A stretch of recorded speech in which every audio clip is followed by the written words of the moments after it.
Itu ada sepeda yang rodanya 3 tuh pit-pitan yang kecil. Ya, tahu saya tahu. Itu kan anak guru tetangga, punya kan karena guru. Saya tiap hari bagian dorong aja. Nggak pernah kebagian ngebos. Iya. Akhirnya cerita sama ibu saya kan, pengen dong, kata saya kayak itu. Kata ibu saya, nggak punya uang di mana. Nanti disunat. Kan punya duit. Ya, kalau ya. Betul. Waktu disunat punya duit itu, saya dapat Rp750.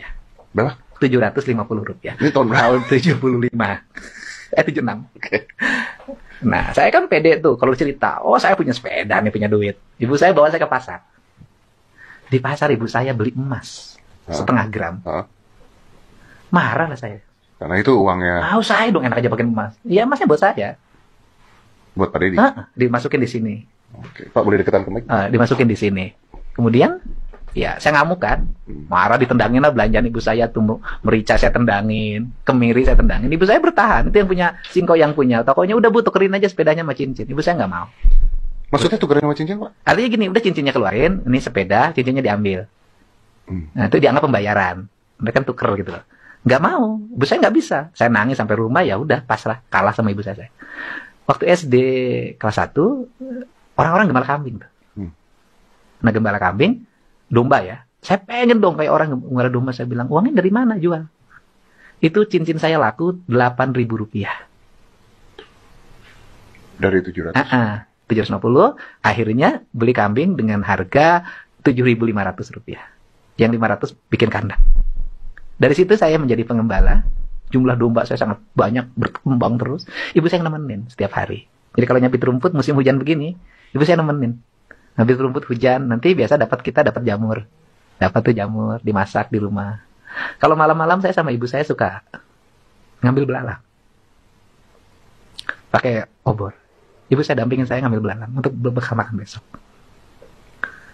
Untuk maksudnya? Iya, itu digoreng. Apanya? Belalangnya. Bukan dijual?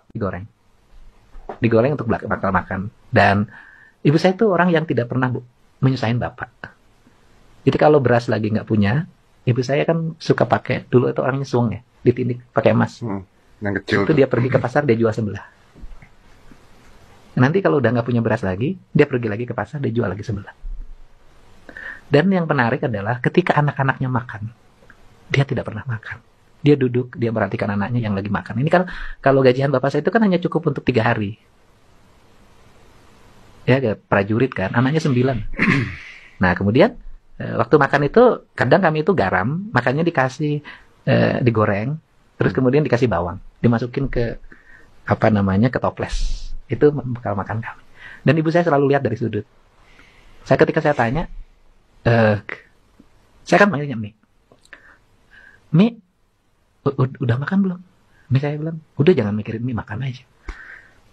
Saya baru tahu ketika saya udah jadi wakil bupati, ibu saya itu kan kehilangan daya ingatnya. Itu 5 tahun. Ketika usia saya 22 tahun, ibu saya udah kehilangan daya ingat. Dia nggak kenal saya, kalau ketemu saya harus cerita dulu panjang baru dia meluk saya. Dan bilang, Didi, dokter mengatakan ibu saya itu karena sering menahan lapar. Rupanya. Dan tidak akibat menahan lapar, ibu saya tidak tidur.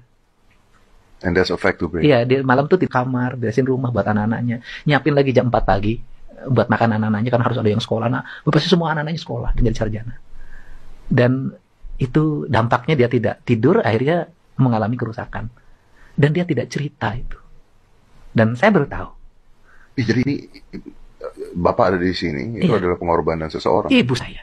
Kalau bapak saya umurnya sekarang 91 tahun, itu pengorbanan ibu saya. Bapak saya makannya dipisahin, harus bergizi. Gelasnya beda, piringnya beda, tempat nasinya beda. Dan ibu saya melindungi bapak saya.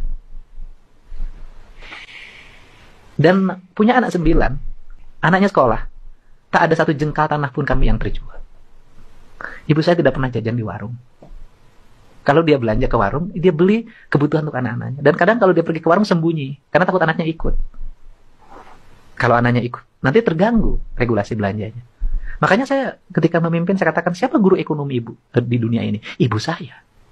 Karena tanpa pendapatan tiap bulan, yang pasti bisa menyekolahkan anaknya dan tidak ada aset yang dijual.